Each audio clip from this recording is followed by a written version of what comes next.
بسم اللہ الرحمن الرحیم۔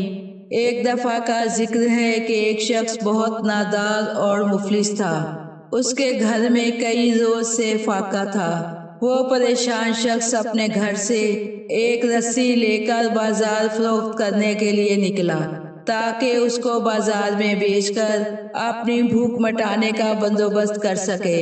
بازار میں جا کر اس نے رسی کو 1 درہم میں فروخت کیا۔ وہ درہم لے کر چلا تاکہ اس سے روٹی کا بندوبست کر سکے۔ راستے میں دیکھا کہ 2 افراد آپس میں جھگڑا کر رہے ہیں۔ دونوں کے چہرے زخمی ہو چکے ہیں۔ اس شخص نے پوچھا کہ آپ دونوں اس قدر جھگڑا کیوں کر رہے ہو؟ انہوں نے بتایا کہ 1 درہم کی وجہ سے لڑائی ہو رہی ہے۔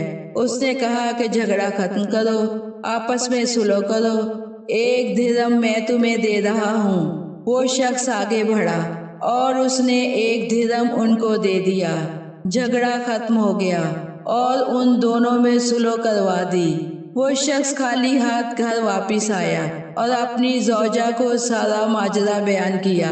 اس کی بیوی نے اس کی تعریف کی اور کہا کہ میں گھر میں کوئی لباس دیکھتی ہوں، اگر مل گیا تو بیچ دو، شاید کچھ کھانے کا بندوبست ہو جائے۔ زوجہ نے گھر میں ادھر ادھر لباس تلاش کیا۔ اس کو ایک پرانا لباس ملا اور لا کر اس نے شوہر کو دے دیا۔ وہ شخص پرانا لباس لے کر بازار آیا، لیکن کسی نے اسے پرانا لباس نہیں خریدا۔ اس نے دیکھا کہ ایک شخص باسی مچھلی فروخت کر رہا ہے۔ اس نے کہا کہ آؤ ہم ایک دوسرے سے معاملہ کر لیتے ہیں۔ مچھلی فروخت کرنے والے نے قبول کر لیا، پرانا لباس لے لیا اور باسی مچھلی اس کو دے دی۔ وہ شخص مچھلی لے کر گھر آیا اور اپنی زوجہ کو مچھلی دے دی۔ عورت نے مچھلی کو لیا۔ جیسے ہی مچھلی کا پیٹ چاک کیا تو اس کے پیٹ سے ایک قیمتی ہیرا نکلا۔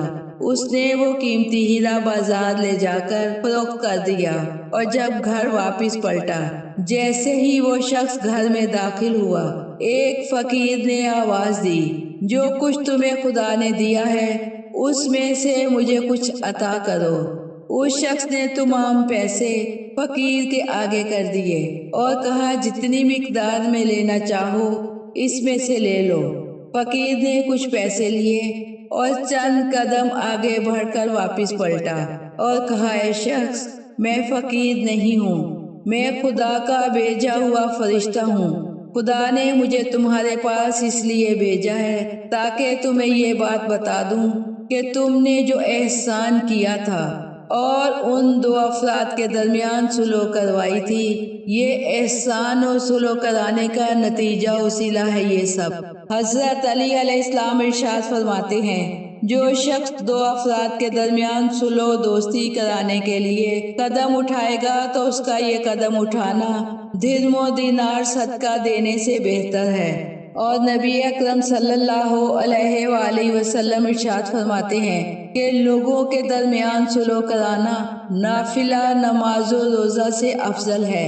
اور دوسری حدیث میں آپ ارشاد فرماتے ہیں، اگر 2 آدمی لڑتے ہیں، ان کی لڑائی ہو جاتی ہے، دوسرے مسلمان بھائی ان کی صلح کی کوشش کرتے ہیں اور وہاں پر جاتے ہیں، دونوں کی لڑائی ختم کرنے کے لیے جتنے بھی کلمات یا جملے بولتے ہیں، ہر لفظ کے بدلے پروردگار عالم ایک غلام آزاد کرنے کا ثواب عطا کرتا ہے، اور جب وہ واپس آتے ہیں تو ان کے گناہ مٹ چکے ہوتے ہیں۔ کتنی زیادہ فضیلت ہے 2 لڑے ہوئے بھائیوں کے درمیان صلح کروانے کی، چاہے وہ خود صلح کریں تو اس کی بھی بڑی فضیلت ہے۔ ظاہر ہے جو پہلے قدم بڑھائے گا وہ عاجزی کر رہا ہے۔ عاجزی اللہ کو پسند ہے۔ آپ نے اکثر سنا ہوگا کہ پھل اسی درخت کو لگتا ہے جو جھکا ہوتا ہے۔ جو اعلیٰ ظرف ہوتے ہیں ہمیشہ جھک کے ملتے ہیں۔ صراحی سر نگوں ہو کر بھرا کرتی ہے پیمانہ۔